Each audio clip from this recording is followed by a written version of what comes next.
지난 5월 25일 날 26년의 방송을 끝으로 종영된 세상에 이런 일이라는 프로그램이 있었습니다. 자그마치 1998년도부터 26년 동안 1200회가 넘는 1300회가 가까운 그 기간 동안 우리나라에 있는 또 해외에 있는 좀 신기한 일들, 또 재미있는 일들, 어떻게 이런 일이 일어날 수 있을까 하는 그런 내용을 가지고 방송을 했었습니다. 기억에 남는 것이 몇 개 있습니다. 중국의 어떤 분은 무려 한꺼번에 8명의 자녀를 순산하는 그런 이야기도 있었고, 그리고 어떤 할아버지가 15년 동안 라면만 먹고 사시는데 아주 건강한 그런 상황. 라면 좋은 음식이죠. 그리고 또 맹인 아빠가 딸을 기르는, 참 이게 보면서 눈물이 많이 흘렀던 그런 기억이 납니다. 저는 아들밖에 없는데 왜 눈물이 나는지 모르지만 그렇습니다. 그리고 좀 충격적인 것은 뭐냐면 이 시각 장애인 부부인데 풀코스 마라톤에 도전하고 그 마라톤을 완주하더라고요. 여러분 검색해서 다 찾아보시면 이미 다 영상이 올라와 있습니다. 그런 걸 보면서 어째 이런 일이, 이런 생각을 하게 됩니다.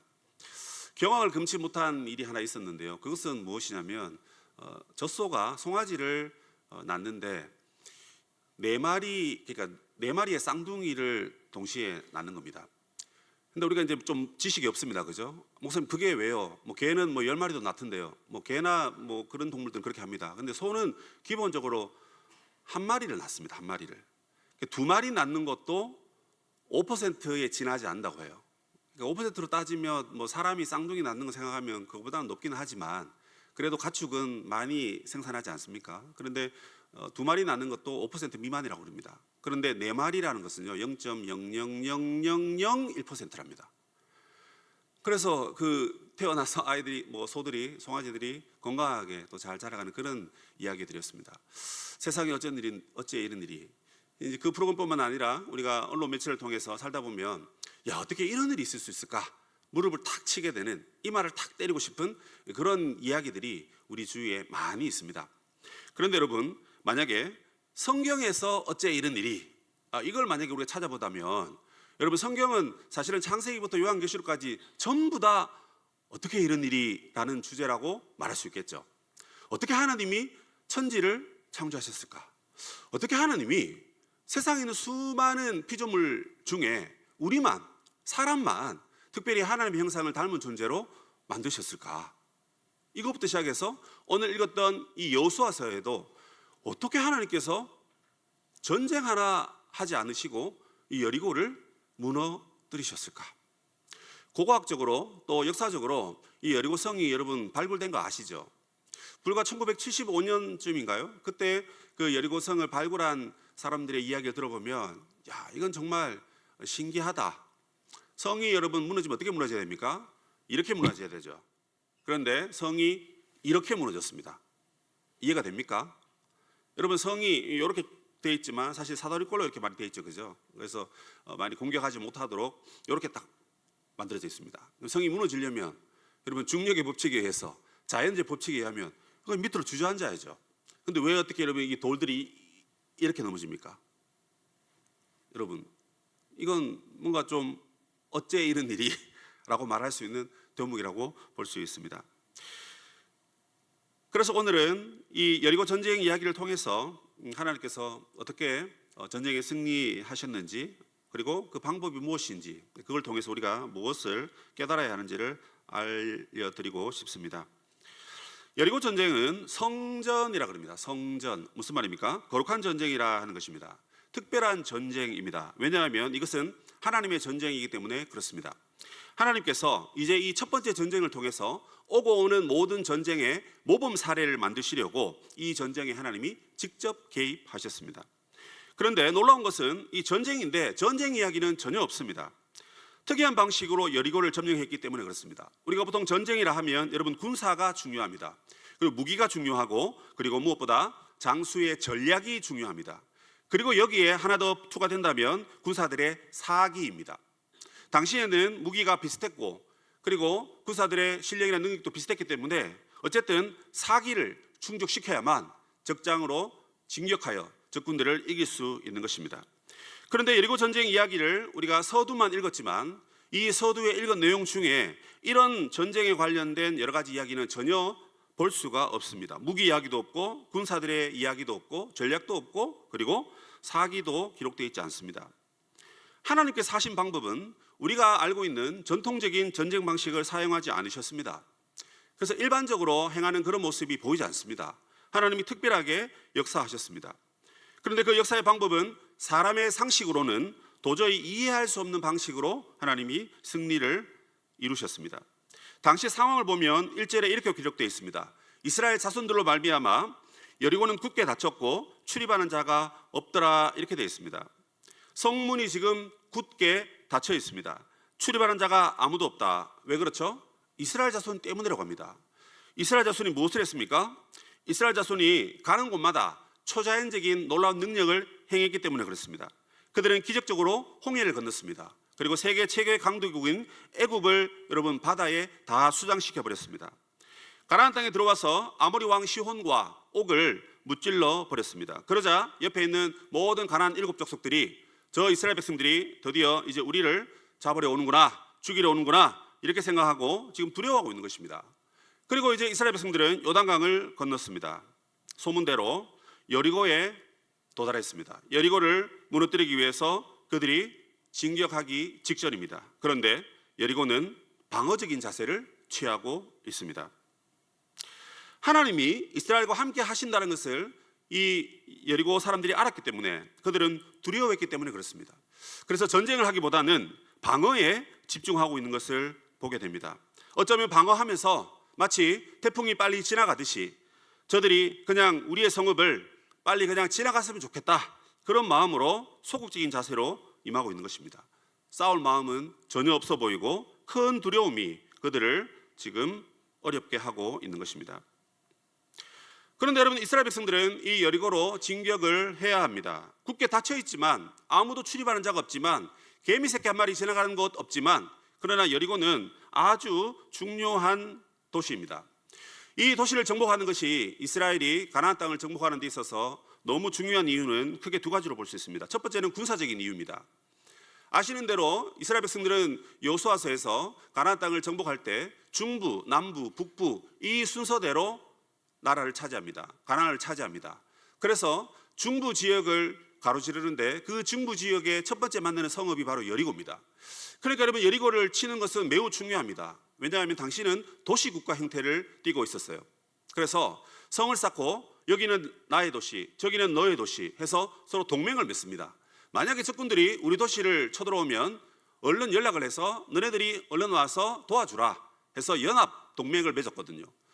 그런데 여러분, 이게 지금 한 나라가 우리나라처럼 남북으로 길게 늘어져 있는데 허리인 여리고를 치게 된다면 남쪽과 북쪽 간에 서로의 동맹을 끊을 수 있는 절호의 기회를 맞이하게 되는 것입니다.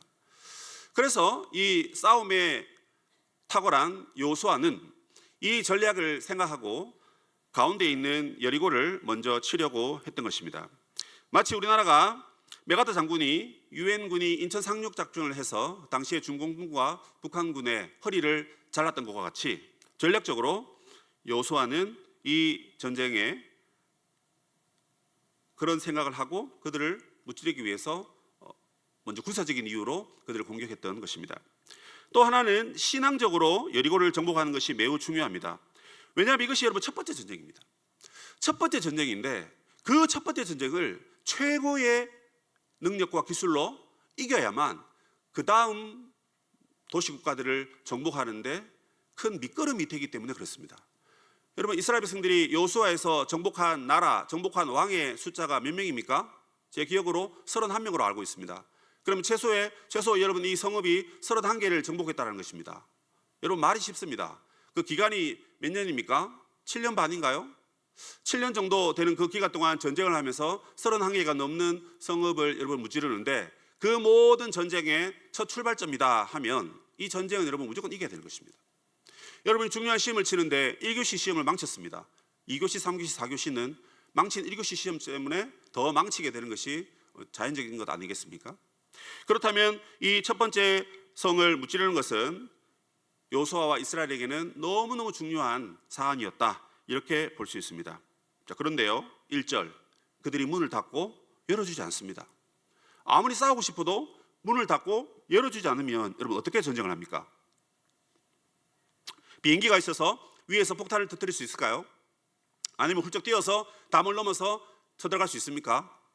여리고는 매우 높은 성벽이었고 성벽이 무려 2겹으로 쌓여 있었습니다. 첫 번째 성벽과 두 번째 성벽 사이에는 마차 2대가 지나갈 수 있을 정도로 매우 넓은 그런 규모를 자랑하고 있었습니다. 물론 가로세로 길이는 토탈 600m밖에 안 되지만 그러나 그 성벽은 난공불락의 요새였습니다.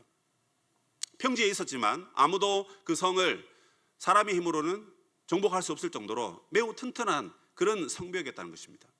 그래서 군사적으로도 중요하고 종교적으로 신앙적으로도 매우 중요해서 무조건 차지해야 되는데 이 사람들이 문을 닫았고 출입한 자가 없는데 어떻게 이 성을 하나님께서 우리에게 주셨습니까? 2절 말씀 보니까 저 성을 바로 내 손에 맡겼다 이렇게 되어 있습니다. 이건 성경이 늘 하는 관용적 표현입니다. 이 모든 일의 결과를 너에게 주었다. 이미 결론이 났다. 이미 전쟁 끝났다 하시면서 하나님께서 우리에게 이 결과를 우리에게 선물로 주시겠다. 그렇게 말씀하고 있습니다. 그러면 여러분 이 성문을 여는 방법이 무엇입니까? 그것이 바로 3절부터 나와 있는 이야기입니다. 매우 특이한 방식입니다. 먼저는 선봉 부대가 앞에 갑니다. 그리고 그 뒤를 7 나팔 든 제사장이 따라갑니다. 제사장 뒤에는 법궤, 언약궤라고도 말하고 있는 하나님께서 그곳에 함께 동행하십니다. 그리고 그 뒤에 후미에 또 다른 부대들이 따라갑니다. 중요한 사항은 제사장이 7 양각나팔을 가지고 앞서고 그 뒤에 법궤가 따라갑니다. 이걸 하루에 한 바퀴씩 돌아라 그렇게 말했습니다. 그러나 단 조용히 해라 이렇게 한 거죠. 그리고 마지막 날에는 7바퀴를 돌고 7바퀴를 다 돌고 난 다음에 제사장의 7명이 7 나팔을 크게 불면 큰 소리를 외쳐라. 그러면 성이 무너지겠다. 이것이 오늘 7절까지의 이야기입니다. 그리고 이 말을 받았던 여호수아와 백성들은 8절부터 그것을 실행했고 그 이후에 정복이 끝난 이후에 이제 전리품을 취하지 말 것과 그 다음 라합의 가족들 그리고 라합을 구원해 주는 그런 이야기로 오늘 6장이 기록되어 있습니다. 자, 그런데 여러분 이 7일간에 이렇게 성을 돌아라 이렇게 하는 말씀이 여러분 이해가 됩니까? 여러분 가로 세로 이 길이를 보면요 가로로 200m고 세로로 100m밖에 안 됩니다. 여리고성은 생각보다 그렇게 큰 성읍은 아니에요. 200m, 100m 정도 되면 이 안에 여러분 한 1,500명 정도가 살 수 있었다고 합니다. 성 안에 1,500이고 성 바깥에는 거기 한 10배 정도 되는 인원이 그 당시에 살았다고 합니다. 그럼 바깥에 한 2만 명 정도 살았다고 보면 이 도시는 고대 사회의 엄청난 큰 도시입니다. 그리고 지금으로부터 이 도시는 약 9,000년 전에 인류 최초의 도시화된 성읍 중에 하나였습니다.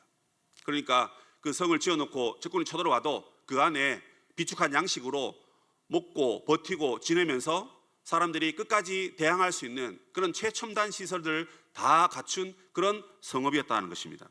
그런데 여러분 이 성읍을 무찌르는 방법이 고작 200 곱하기 100밖에 안 되는 그 작은 성읍을 하루에 한 바퀴 돌고 조용히 돌고 7번째 날에는 7번 돌면서 소리만 지르면 성이 무너진다 이렇게 말하는 것이 여러분 이해가 되십니까? 어떤 사람들은 이 얘기를 들으면서 야 이건 미친 짓이다 정신 나간 거 아니냐 마치 바울이 총독 베스도에게 하나님의 복음을 전하니까 바울아 내가 네 말을 들어보니까 너가 적지 않게 미쳤구나 너 미친 거 아니냐 나에게 무슨 그런 이야기를 하느냐 하는 그 이야기와 똑같은 이야기로 들립니다. 그런데 여러분 이 정신 나간 이야기 같은 이 이야기가 실제적으로 성이 무너지는 그래서 하나님의 뜻이 성취되는 그런 놀라운 결과를 이루어냈습니다. 그렇다면 여러분 이 결론이 이렇게 난 그 이유가 무엇일까요? 1절에 보시면 이스라엘 백성 때문에 백성들이 문을 닫았다 했습니다. 그런데 여러분 이 말을 더 깊게 살펴보면 이스라엘 때문이라기보다는 이스라엘과 함께 하신 하나님 때문에 그들이 지금 숨었다는 것입니다. 2절에서는 뭐라고 말합니까? 이미 내 손에 다 넘겨주었다는 것입니다. 전쟁 시작도 안 했습니다. 한 바퀴 돌아라 이 말 꺼내지도 않았습니다. 그런데 이미 너의 손에 다 주었다. 그러니까 이 성의 지배권을 이미 너에게 주었다. 이 성의 주인은 너다. 이렇게 하나님이 축복의 말씀을 해주십니다. 그리고 6일 동안 7일 동안 행한 것을 보니까 계속해서 숫자 7이 등장합니다. 이 숫자 7은 양강나팔 7개, 7일을 돌아라, 마지막 날 7번 돌아라, 이렇게 말합니다. 이 7은 여러분 하나님의 완전성을 뜻합니다. 그래서 하나님이 6일 동안 창조하시고 7일째 안식하셨습니다. 이제 6일 동안 돌고 7일째 7번 돌고 이 성이 무너져서 그 죄악된 성읍이 이제 하나님 나라 백성의 소유권으로 넘어가면 그 여리고성은 이제 하나님의 평화와 하나님의 만족과 안식을 누리게 될 것이기 때문에 이 숫자 7을 사용한 것 같습니다. 그래서 이 숫자 7은 하나님의 임재와 하나님의 역사와 하나님의 능력을 상징하는 숫자라고도 말하고 있습니다. 자, 그렇다면 이 대목에서 우리는 이 성읍이 어떻게 해서 무너졌느냐, 두 가지 사실을 발견할 수 있습니다. 그 첫 번째로 바로 백성들의 순종 때문이었습니다. 여러분 생각해 보십시오. 이 성을 무너뜨리기 위해서 이렇게 도시고 저렇게 도시고, 여러분 그런 얘기 듣고 나가서 행하면요, 저 사람 돌았나 이런 소리 듣습니다. 그런데 여러분 백성들은 그 말에 순종했습니다. 그런데 얼마 전까지만 해도 이 백성들은 광야에서 불순종과 자만으로 얼룩진 삶을 살았었습니다. 그 첫 출발점이 민수기 13장입니다. 요즘 계속해서 하나님께서 저에게 민수기 13장을 보게 하십니다. 그 민수기 13장은 가데스 바네아의 정탐꾼들이 가서 돌아와서 불평한 장면입니다. 우리의 삶이죠. 하나님이 은혜를 주시고 너에게 복을 주시고 내 손에 이미 이 모든 것을 맡겼다 하셨습니다. 그러면 순종하고 가면 됩니다. 가다가 안 되면 하나님이 어떻게 해주시겠지, 가다가 죽으면 천국 가겠지, 그리고 그냥 입국 다물고 순종하면 됩니다. 그런데 불평불만을 한 겁니다. 저 땅은 우리가 못 취합니다. 우리가 보기에 저들은 장군이고 우리는 메뚜기입니다. 메뚜기가 어떻게 장군들을 이깁니까? 말도 안 되는 소리 하지 마세요. 여러분, 이스라엘 백성들이 성읍을 돌 때 왜 입을 다물라 했을까요? 그 불평불만 하지 말라는 얘기입니다. 여러분, 그 불평불만 하지 않고 입 다무는데 이스라엘 백성들이 몇 년 걸렸을까요? 40년 걸린 겁니다. 여러분 여기 지금 40살 있습니까? 우리 청년들 입 다물던가요? 여러분 이 말씀 앞에 우리는 정말 우리 자신을 철저하게 돌아봐야 됩니다. 하나님 우리에게 주신 모든 것은 다 하나님의 선한 은혜입니다. 아까 우리 오목사님 말씀하시면서 하나님 선하시다 했습니다. 기도 제목을 던지면서 선하신 하나님, 그 마음이, 그 용어가 제 마음에 너무 은혜가 됩니다. 제가 참 좋아하는 단어가 선하신 하나님, 존귀하신 하나님 뭐 이런 단어입니다. 습관적으로 부르긴 하지만 그러나 거기에는 제 마음을 담아서 드립니다. 하나님 선하십니다. 그래서 우리의 삶에 때로는 고통이 있을 때 있습니다. 그럼 왜 고통이 왜 올까요? 선하신 하나님 우리에게 왜 고통을 주시죠? 그걸 통해서 우리가 연단받고 힘을 얻고 하나님을 의지하라고 그렇게 하시는 겁니다. 그래서 오히려 고통받고 어려움을 경험하고 힘든 삶이 있고 눈물이 있고 이런 영혼들이 여러분 더 복된 영혼들입니다. 왜요? 하나님 버리지 않으셨고 끝까지 우리를 사람 되라고, 하나님의 자녀 되라고 붙드시는 하나님의 은혜이기 때문에 그렇습니다. 그래서 고난은 하나님의 변장된 축복이다, 뭐 그런 얘기를 하고 책도 그런 제목이 있는 걸로 알고 있습니다. 거기에 여러분 아멘이 되십니까? 거기에 아멘이 되십니까? 그러면 여러분들 하나님의 자녀입니다. 하나님의 자녀면요, 여러분 죄 용서를 받은 겁니다. 천국을 유업으로 받았습니다. 뿐만 아니라 이 땅을 살아갈 때 수많은 어려움과 아픔 속에서 보호와 인도와 돌봄을 누리게 될 자들입니다. 누가요? 하나님의 자녀가. 그래서 하나님은 자녀에게 징계를 주십니다. 징계를 통해서 나를 더 붙잡아라, 나를 더 의지해라, 내 말에 순종해라, 입 다물고 내가 시키는 대로 그렇게 순종하고 가라 하는 겁니다. 이스라엘 백성들이 지금 그걸 해내는 겁니다. 불순종과 자만으로 얼룩진 그 광야 생활, 그 철두철미한 그 훈련의 기간을 지나고 드디어 이 성을 정복하는데 여러분 딱 순종하고 도는 거예요. 엄청난 일을 지금 이스라엘 백성들이 해내고 있습니다. 자, 그런데 여러분 성을 돈다 생각해 보십시오. 성 위에 누가 있습니까? 여리고 사람들이 있습니다. 원래 있어야 됩니다. 그런데 두려워서 다 숨었습니다. 이게 하나님의 은혜인 거예요. 만약 거기 있었다면 첫날 한 바퀴 돌 때는 저것들이 뭐 하는가 싶어서 그냥 보았을 겁니다. 근데 둘째 날 도는 거 보니까 이거 저거 또 도네. 다음 날에도 또 저렇게 돌면 내가 위에서 돌을 던져야지 해가지고 셋째 날을 딱 보는데 역시나 다르게, 아내와 다르게 돌고 있습니다. 그걸 위에서 돌을 던질 수도 있고 화살을 쏠 수도 있고 기름을 붓고 불을 지를 수도 있습니다. 고대 전쟁이 보통 그랬거든요. 그럼 어떻게 됩니까, 여러분? 우리가 어려움을 당하죠. 우리가 죽을 수도 있죠. 그런데 여러분, 하나님이 돌아라 하니까 그렇게 돌고 있는 겁니다. 그럼 이 순종은 어떤 순종입니까? 여러분, 목숨을 건 순종입니다. 목숨을 건 순종을 지금 하고 있는 겁니다. 여러분이 인생을 살아오시면서 수능이라는 관문을 통과해야 되고, 그리고 졸업과 직장에 들어가는 관문, 또 결혼이라는 관문이 있다고 칩시다. 그러면 그 가운데 내가 그냥 설렁설렁 하니까 그냥 입학이 되고, 설렁설렁 하니까 그냥 취업이 되고, 설렁설렁 하니까 그냥 누가 나를 데려가서 나의 남편이 되세요, 나의 아내가 되세요, 그렇게 되던가요? 그렇게 잘 안 되는 게 우리 인생입니다, 여러분. 그런데 여러분, 그때 우리가 순종해야 될 그 상황과 그 어떤 위치가 우리에게 다가왔을 때, 우리는 순종하려고 하면서 그 다음 것을 자꾸 생각합니다. 내가 이걸 순종했을 때 그 다음 내게 이게 좋은 결과로 이어질까? 내가 이것을 내가 받아들였을 때 하나님이 더 좋은 길로, 더 좋은 사람으로, 더 좋은 곳으로, 쉴만한 물가로 나를 인도하실까? 이 생각을 한단 말입니다. 생각은 자유니까 하십시오. 그런데요, 순종을 할 때는, 어떤 때는 우리의 생명을, 목숨을 걸어야 될 때도 있는 것입니다. 지금 이스라엘 백성들이 하나님의 말도 안 되는 그 명령 앞에 이렇게 목숨을 걸고 있는 것은 그들이 40년 동안 훈련받았기 때문에 그렇습니다. 자, 그럼 여러분께 도전합니다. 여러분들이 하나님의 말씀에 적극적인 순종과 도전과 그것에 모든 삶을 갖다 맡기기 위해서 여러분, 이스라엘 백성들이 40년이라는 시간이 걸렸습니다. 40년이라는 시간을 꼭 숫자적으로 보지 맙시다. 그렇다면 적어도 훈련의 기간이 필요하다는 것을 우리는 동의해야 됩니다. 여러분, 어떤 훈련에 지금 참여하고 계십니까? 여러분, 어떤 훈련을 여러분 기쁘게 받고 계십니까? 그 훈련은 여러분 눈물이 쏙 빠지는 훈련입니다. 그 훈련은 여러분 아무도 도와주지 않습니다. 나 혼자 치러내야 됩니다. 나 혼자 통과해야 됩니다. 나 혼자 지나가야 됩니다. 그게 불길입니까? 그런데 여러분, 하나님이 인도하시니까 그 불길이라도 여러분 지나가셔야 됩니다. 왜요? 그 훈련이 없으면 이 순종으로 나아갈 수가 없습니다. 순종한다고 입으로 말하지 마세요. 사랑은 여러분, 그냥 사랑해요라는 그 말 한마디는 그냥 올리는 꽹가리 비이지 않습니까? 그런데 여러분, 사랑한다고 말해놓고 내 삶으로 모든 것을 갖다 준다면 그게 여러분 진짜 진정한 사랑 아닐까요? 순종한다고 여러분 말하는 것은 너무 쉽습니다. 나눔할 때 내가 순종해야 되겠어, 그렇게 말합니다. 그런데 여러분, 지금 순종하지 않고 있는 내 마음을 먼저 한번 들여다보십시오. 내가 무엇에 불순종하고 있는지 그 원인을 발견해야 되지 않습니까? 그리고 이것을 하나님께 맡기고, 주님, 저는 못합니다, 주님 도와주십시오. 예수께서 그 십자가를 지실 때 주여 나의 원대로 마옵시고 아버지의 원대로 하옵소서. 나의 원은 이 십자가를 지지 않는 것이고 나의 원은 이 고통을 받지 않는 것이었습니다. 여러분, 예수님이 육체적 고통을 받지 않으려고 그렇게 말씀하셨을까요? 아닙니다. 여러분, 저는 그렇게 생각하지 않습니다. 하나님 아버지로부터 버림받는 하나님이신 예수님의 그 고통을 여러분 생각해 보십시오. 여러분, 우리는 죄인이니까 누가 나를 버리고 누가 나를 무시해도 당연하다, 그래 나도 너를 버릴게, 이렇게 합니다. 그런데 여러분, 예수님은 순결 그 자체이십니다.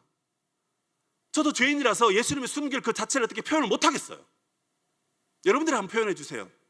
그런데 그분이 우리 때문에 아버지로부터 버림받는다는 게 여러분 이해가 되십니까? 우리의 힘으로는 이해할 수 없는 겁니다.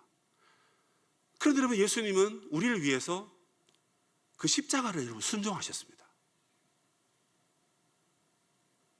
여러분, 우리 인생에 수많은 여리고 성벽이 우리를 기다리고 있는데 그걸 무너뜨리려면 피해갈 수는 없거든요. 돌격 앞으로 해야 됩니다. 그걸 무너뜨리려면 하나님의 말도 안 되는 말씀이라 할지라도 거기에 여러분 순종하려는 우리의 자세가 필요하고, 그걸 위해서는 여러분들이 마르고 닳도록 훈련받아야 됩니다. 여러분, 훈련받는 사람 중에 누가 여러분 성공하는지 아십니까? 예를 들어서 올림픽에 나가는 선수가 있다 칩시다. 그럼 훈련받습니다. 그죠? 그럼 누가 금메달 땁니까? 그걸 지겨워하지 아니하고 계속해서 반복하는 사람입니다. 훈련의 핵심 뭡니까, 여러분? 새로운 거 배우는 걸까요? 저는 아니라고 생각합니다. 훈련의 핵심은 가장 기본적이고 가장 중요한 것을 끊임없이 반복하는 것입니다. 어느 정도로? 달달달달 외워서 충분히 설명하고 충분히 내 삶으로도 자연스럽게 나타날 정도로. 자, 그럼 여러분, 기도를 우리가 한번 예를 들어 봅시다. 기도란 무엇입니까? 설명할 수 있겠죠, 그죠? 기도 어떻게 해야 됩니까? 주기도문 얘기하면 됩니다. 하늘에 계신 우리 아버지 하면서 쭉 설명하면 됩니다. 그거 뭐 어려운 거 없습니다. 예수님이 기도를 되게 어렵다라고 우리 가르치지 않으셨어요. 기도를 이렇게 하라고 예수님 기도를 가르쳐 주셨습니다. 이거부터 우리가 알아야 됩니다. 기도는 그냥 내 마음대로 하는 게 아니고 내 마음대로 하면 여러분들 마음에 생각이 있는 육신적인 생각으로 다 기도합니다. 말도 안 되는 거 가지고 기도할 겁니다. 아마 하나님 저요 공부를 열심히 안 하는데 하나님 저 이번에 A뿔 받게 해주세요. 공부 안 하는데 그렇게 기도한다는 거예요. 왜? 우리 마음이 그러니까 예수님이 그 상태로 기도하면 안 되는 걸 갖고 기도하니까 예수님이 기도를 배워라 이렇게 하십니다. 저 그래서 배웠습니다. 기도합니다. 저 그런데 훈련 받습니다. 그럼 어떻게 됩니까? 그 사람의 말도 기도문 같고 그 사람의 삶이 이제 기도가 나타나는 겁니다. 여러분 선후배 중에 정말 내가 믿고 의지할 그 선배들이 있습니까? 후배들이야 좋습니다. 아, 저 후배는 참 후배지만 내가 참 본받고 싶다. 그런 사람 있습니까? 근데 여러분 그 사람이 만약에 기도를 한다 칩시다. 그럼 그 사람이 기도에 대한 말도 하지만 그 말도 기도문이지만 그의 삶이 기도인 사람이 여러분 곁에 있습니까? 엄청 여러분 복받은 사람입니다. 그런데 우리는 얼마나 바쁜지 그 기도를 훈련을 받으러 가지 않습니다. 그러니까 수련회 때 기도해야 하는데 뜨겁지가 않는 거예요. 왜요? 평상시에 기도 훈련이 잘 돼 있는 사람들이 같이 와서 은혜로 기도하는 건데 아니 뭐 기도를 안 하니까 훈련이 안 돼 있으니까 기도하자 이러니까 눈 뜨고 이렇게 봅니다. 이렇게 봅니다. 옛날에는 중고등부 친구들이 이렇게 봤는데요. 지금은 대학 청년들이 기도하면서도 이렇게 봅니다. 사람들. 왜 봅니까, 여러분? 내 기도를 들을까 봐? 그게 왜 그러냐면 여러분 훈련이 안 돼서 그렇습니다. 여러분 우리가 하나님을 기도하다 보면요. 옆에서 뭐라고 기도하는지 그게 안 들립니다, 여러분. 왜요? 내가 하나님과 기도하고 하나님과 만나는 시간인데 옆에 누가 뭐라고 기도하든지 고함을 지르든지 나랑 무슨 상관이 있습니까, 여러분? 아니, 물론 뭐 필요한 바 도와주기도 해야 되고 기도해줘야 되지만 어쨌든 훈련 받을 때 하나님과 만나면 되고 하나님 바라보면 되니까 그것이 크게 나에게 불편하지 않다라는 것입니다. 자, 그러므로 이 백성들이 하나님의 얼토당토 말도 안 되는 그 말에 여러분 순종하고 있다는 이 사실을 보면서 우리는 하나님 앞에 내 순종을 여러분 점검해 보셔야 됩니다. 자꾸 새로운 것을 알려고 합니다. 새로운 걸 주면 내가 순종하겠다라는 거죠. 근데 하나님은 먼저 내가 너에게 작년에 주었던 거, 내가 너에게 5년 전에 주었던 거, 너가 예수 처음 믿었을 때 내가 너에게 주었던 그 하나님의 말씀부터 순종해라는 것입니다. 그 말씀을 순종하고 그리고 그 순종이 그 다음 순종을 낳고 그 순종이 결국 목숨을 걸고서라도 내가 이 복음을 위해 살겠다라는 그런 순종으로 여러분 저와 여러분을 이끌어 가는 것입니다. 그리고 여러분 사람의 말은 뭐 듣다가도 거짓말 같으면 안 듣고 흘려버리면 되는데 하나님 말씀이니까 순종하는 게 더 낫지 않을까요? 하나님이시니까 그렇잖아요. 제 말이 아니고 하나님의 말이면 저를 포함한 우리 모두가 하나님의 자녀라면 순종하는 것이 더 낫다라는 것을 여러분 기억하시기 바랍니다. 자, 그런데 저는요 우리의 이 목숨을 건 순종보다 더 놀라운 또 다른 사실이 있다라는 것을 말씀드리고 싶습니다. 그것은 무엇이냐면 바로 하나님의 섬세한 지시입니다. 쉽게 말해서 하나님의 명령이라는 거죠. 그 하나님의 특이한 명령입니다. 하나님의 특이한 명령, 곧 전쟁에 이기는 전술과 전략이었는데요. 이 방법은 전쟁에 전혀 어울리지 않는 전술입니다. 매우 미련한 방법이고 매우 이상하고 매우 비효율적이고 심지어 매우 바보스럽다. 가장 어리석고 가장 볼품없고 죄송합니다 하나님 가장 무식한 방법입니다. 맞습니까? 가장 무식한 방법입니다.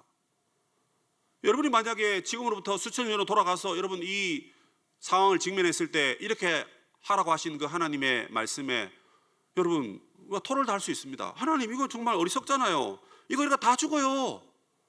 그렇게 말할 수 있지 않아요? 그런데 여러분 이 승리를 주는 무기는 그들의 칼과 화살이 아니었습니다. 바로 하나님의 명령이었습니다.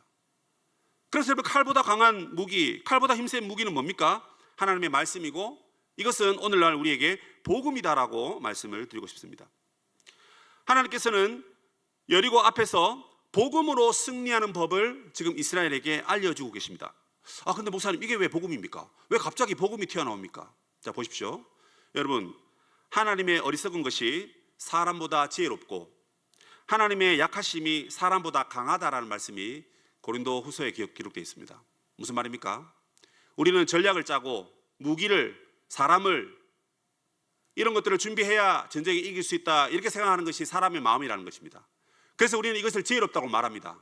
그래서 사람의 지혜로 전쟁에 이겨야 된다고 말한다는 것입니다. 그런데 하나님은요, 사람의 지혜보다 훨씬 더 지혜로운 분이시니까 우리가 보기에는 가장 어리석은 방법인데 그 어리석은 방법으로 승리를 주시고 구원을 주시고 자기의 영광을 나타내시더라는 겁니다. 그걸 우리는 십자가에서 발견할 수 있습니다. 여러분, 십자가가 어떤 것입니까? 어떤 사람에게는 여러분 멸망한 것이고 십자가의 도가 멸망한 자들에게는 미련한 것입니다. 그러나 구원을 얻는 우리에게는 하나님의 능력이라고 그랬습니다. 그래서 바울이 이렇게 말합니다. 내가 복음을 부끄러워하지 아니하노니 이 복음은 모든 믿는 자에게 구원을 주시는 하나님의 뭐다? 능력이다 그랬습니다. 여러분, 십자가에 예수 그리스도를 못 박을 때 사탄이 아마 가장 좋아했을 것입니다. 그런데 여러분, 하나님께서 그 가장 약한 십자가의 고난을 받는 그 약한 현장에서 예수 그리스도를 부활하고 살리시고 승천하시고 하늘 보좌에 앉으실 뿐만 아니라 이 땅에 다시 재림하여 오시는 만왕의 왕의 자리로 하나님이 이끄셨습니다. 가장 약한 곳에서 가장 강한 하나님의 능력이 나타난 것입니다. 그래서 하나님이 일하는 방법은요, 여러분, 약한 것을 들어서 강한 자들을 부끄럽게 하시는 겁니다. 여러분, 이게 복음입니다. 복음. 그래서 성경에 보면 하나님이 쓰시는 사람들은 전부 다 약한 사람들입니다. 형보다는 동생을 씁니다. 에서보다는 여러분 야곱을 하나님 쓰셨습니다. 이세에 8명의 아들이 있었지만 가장 막내 아들 다윗을 하나님이 쓰셨습니다.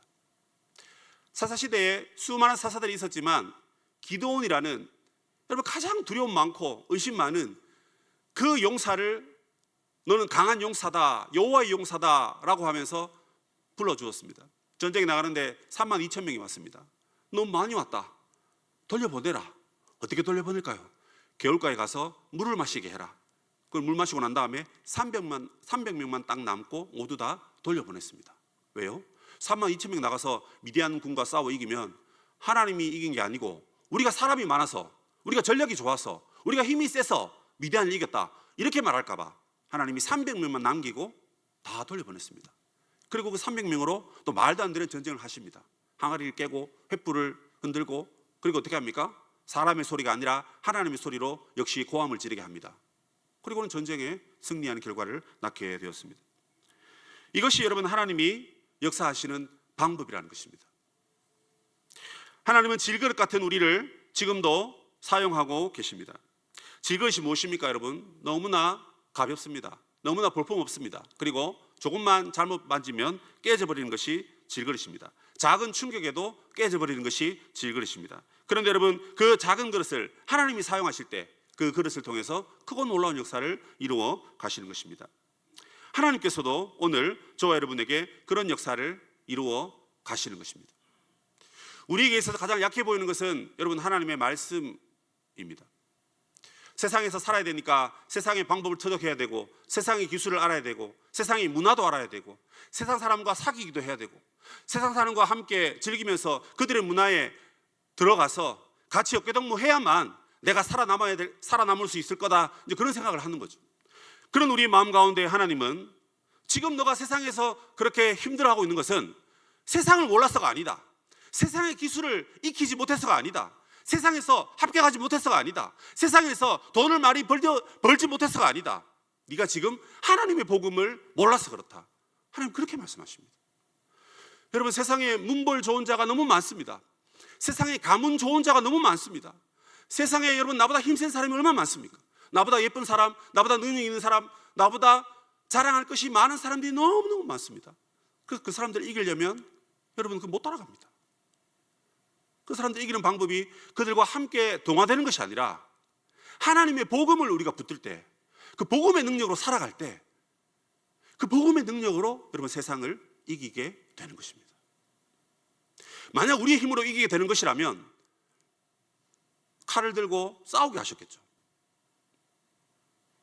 근데 여리고는 도저히 그렇게 이길 수 없는 성읍이기 때문에 하나님의 방법으로 하신 겁니다. 동일하게 이 땅의 여리고를 무너뜨리고 이기기 위해서 우리가 밤낮 수고하고 일하고 노력해도 우리가 못하는 영역이 분명히 있을 겁니다. 그러면 그 영역을 우리가 어떻게 정복하고 어떻게 무너뜨리고 어떻게 그곳에 하나님 나라의 깃발을 꽂을 수 있습니까? 바로 하나님의 복음의 능력으로 가능한 것입니다. 여러분, 하나님의 복음의 능력을 붙잡아야 됩니다. 그 복음의 능력이 나를 한번 지나가야 됩니다. 그 복음의 능력이 내 속에 늘 꿈틀꿈틀 살아 있어야 됩니다. 나는 늘 후퇴하고 싶고 늘 피하고 싶고 늘 내 마음대로 살고 싶지만 복음이 나를 이끌기 때문에, 복음이 내 안에 있기 때문에, 복음이 나에게 힘을 주기 때문에 그 복음으로 여러분 세상을 이기도록 그렇게 여러분 훈련받고 그렇게 우리의 삶을 살아가야 하는 것입니다. 어떤 한 유명한 신학자가 이런 얘기를 했습니다. 하나님의 복음의 능력을 깨달은 자는 자기 인식이 다르다, 그렇게 얘기했습니다. 무슨 말입니까? 이 복음의 능력을 깨달은 사람은 첫 번째, 나는 내가 생각하는 것보다 내가 훨씬 더 나쁜 놈이다라는 것을 깨닫는답니다. 여러분 동의하십니까? 정말 동의합니다. 나는 적어도 쟤보다는 나. 왜? 쟤는 저런 잘못을 했지, 나는 저런 잘못을 안 했으니까. 이런 생각이 우리 마음에 있을 수 있어요. 그런데 여러분, 남하고 비교하는 거 아닙니다. 여러분, 하나님의 말씀이 기준이고 복음이 기준입니다. 그런데 그 복음의 기준으로 봤을 때, 나를 봤을 때 내가 나쁜 놈인 건 알겠는데, 내가 죄인인 건 알겠는데, 기도할 때마다 주여 나는 잘못했습니다 이렇게 고백하는 건 늘 하는데, 실제적으로 우리 삶을 돌아보면 그렇게 말한 나의 고백보다 내가 훨씬 더 나쁜 놈이라는 거예요. 내가 도둑질하지 말라 하니까 여러분, 남의 것을 도둑질하지 않았기 때문에 나는 그래도 선한 사람입니까? 남을 미워하지 말라 그랬는데, 그래서 미워하지 않았는데 그들에게 사랑으로 다가가지 않았다면 여러분, 그것도 잘못 아닐까요? 우리는요, 내가 잘못했어, 연약해 라는 것은 동의하는데, 정말 내가 세상에서 제일 나쁜 인간이다, 제일 나쁜 놈이다, 이 고백에는 동의가 안 되는 게 우리 인생입니다. 내가 나를 너무 사랑하거든요. 내가 나를 너무 사랑하니까 교회에서 이것 좀 봉사하라 그러면 눈치 봅니다. 왜요? 난 나를 너무 사랑하는데 내가 굳이 이 시간에 이래 나와서 이 일찍이 이래 헌신하고 이 무거운 것을 들고 땀 흘리면서 그렇게 하기 싫다는 겁니다. 그리고 이것은 MBTI가 뭐 앞에가 글자가 E가 되면 저런 사람은 적극적이니까 저런 사람들이 하는 거야. 나는 못해, 나는 안 해, 나는 P야. 그래서 나는 계획이 없어. 그래서 나는 그냥 나 마음대로 있다가 하면 하고 싶으면 하고 아니면 안 할 거야, 이러고 있습니다. 그래서 J형은 가서 늘 계획적으로 일하고 수고하고 땀 흘리고 뭐 그러고 있는 거죠. 자기를 사랑하니까 자기를 거기에 헌신시키지 않습니다.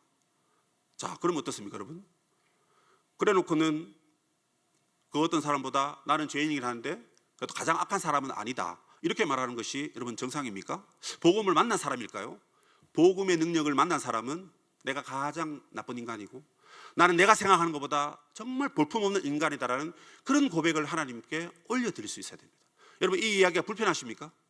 불편하신다는 것은 하나님께서 여러분의 마음을 지금 두드리고 있다는 것입니다. 그것을 저의 얘기로 듣지 마시고 하나님의 음성으로 듣고 여러분 스스로 하나님과 골방에서 만나고 하나님께 회개하고 복음의 능력을 경험하십시오. 두 번째로, 나는 내가 기대하는 것보다 훨씬 더 큰 사랑과 많은 사랑을 받고 있는 하나님의 자녀다, 이 고백을 할 수 있습니다. 양극단입니다.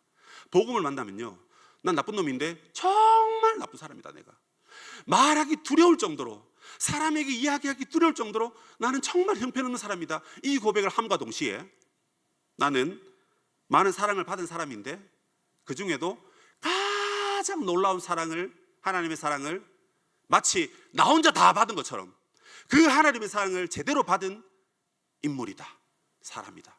여러분, 이런 고백을 하게 된답니다. 여러분 어떻습니까? 하나님이 일하시는 방법은 복음의 능력으로 역사하신다고 했고, 그 복음의 능력이 우리 마음 가운데 찾아오면 우리는 정말 나쁜 인간이고, 그럼에도 불구하고 정말 대단한 하나님의 사랑을 값없이 은혜로 받았다 하는 이 사실에 여러분, 우리는 큰 동그라미를 치고 그렇게 살아갈 수 있도록 우리 자신을 끊임없이 훈련하고 연단해야 할 줄로 믿습니다. 그러므로 오늘 우리는 이 말씀을 통해서 다시 하나님의 복음 앞에서 우리의 삶이 하나님의 제자로의 삶으로 살아가야 된다 하는 이 사실에 여러분 우리는 동의할 수 있어야 합니다. 제자가 어떤 자의 삶입니까? 여러분 예수님의 마음을 담는 것이 제자입니다. 일단 예수님의 마음을 닮아야 됩니다. 나는 마음이 온유하고 겸손하니라고 하신 그 예수님의 온유한 마음, 겸손한 마음, 너희들이 예수 그리스도의 마음을 품어라 하는 그 마음을 여러분 먼저 닮아가시기 바랍니다. 그리고 제자의 삶은 여러분 말에서 변화가 있어야 합니다. 왜 여러분 그 성을 도는데 이렇게 조용하라 했습니까? 야, 이게 말이 되는 방법이야 이게? 야, 힘들어 죽겠어. 야, 이게 위험하지 않아 이거? 야, 위에서 화살 날아오면 어떡해? 이게 다 무엇입니까? 불평불만입니다. 불평불만입니다. 제자의 삶은 그 불평불만의 말을 감사와 은혜의 말로 바꿔야 되는 겁니다. 예, 저도 압니다. 우리가 형편없다는 거 알고, 우리가 너무 연약한 것도 알고, 우리가 믿음 없다는 것도 압니다. 뭐 하나 맡겨보니까 제대로 못합니다. 그래서 야, 너는 파이어야, 너는 쓸모없어, 뭐 그런 느낌 저도 가지는데 여러분이라고 별거 있겠습니까? 우리 다 그런 사람들입니다. 압니다. 그렇지만 감사의 말을 하고, 은혜의 말을 하고, 격려의 말을 하고, 사랑과 위로의 말로서 여러분 같이 가야 되지 않습니까? 교회고 지체니까, 하나님 자녀니까 같이 가야 됩니다. 그리고 끝으로 예수님의 삶을 닮아가야 됩니다. 예수님의 삶은 여러 가지가 있겠지만 용서와 사랑과 헌신이라고 합시다. 용서와 사랑과 헌신. 제자이면서 예수님의 제자라면 여러분 이것이 우리의 삶에 이제 나타나야 됩니다. 그런데 금방 나타나지 않습니다. 그래서 훈련이 필요합니다. 제일 중요한 훈련이 무엇입니까? 오늘 말씀을 통해서 한 가지를 말씀드리자면 여러분 하나님의 복음의 능력을 먼저 쫓아가는 거기에 여러분들이 훈련을 하셔야 됩니다. 전쟁하는 방법을 연구하지 마시고 어떻게 승리할 게 연구하지 마시고 세상에서 어떻게 잘 살 거냐 그걸 연구하지 마시고 여러분 그 모든 것이 다 복음 안에 들어가 있습니다.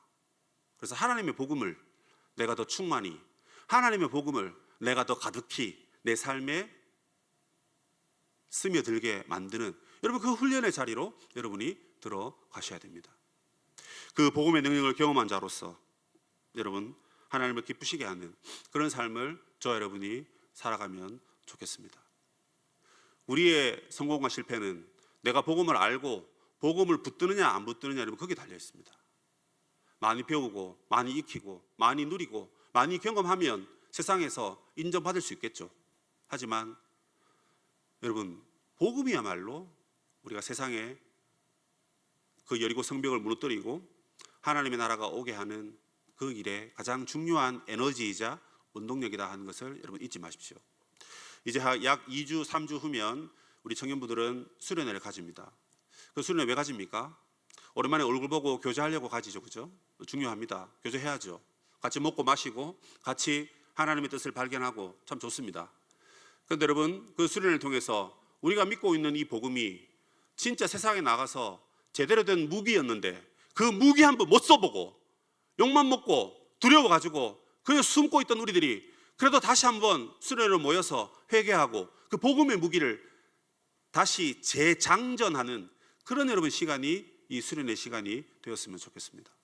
여러분 하루하루의 삶을 하나님의 복음으로 살아가시고 복음으로 승리하는 은혜가 있기를 주 예수님의 이름으로 축복합니다. 아멘.